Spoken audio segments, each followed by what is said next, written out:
Made Budiharta 16 tahun ABG asal Banjar Bengkel Desa Bengkel Sari, Kecamatan Slemadeg Barat kehilangan nyawanya usai mengalami kecelakaan di Jalan Nasional jurusan Denpasar Gilimanuk, tepatnya di Banjardinas Babakan Desa Slemadeg, Kecamatan Slemadeg Kabupaten Tabanan.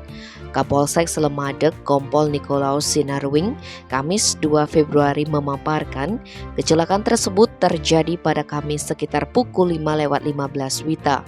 Korban menabrak bagian belakang truk Mitsubishi Tronton yang diparkir di badan jalan karena mengalami kerusakan.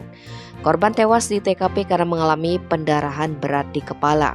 Sementara sopir Tronton asal Jember, Jawa Timur Moh Malik Marsuki, 48 tahun dalam keadaan selamat.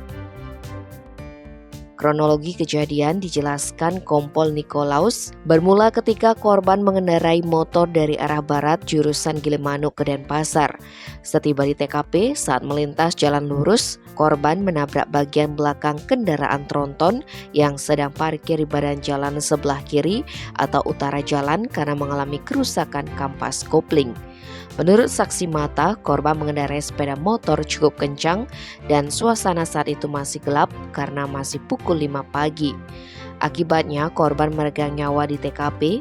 Kini kasus kecelakaan ini masih ditangani Satlantas Polres Tabanan.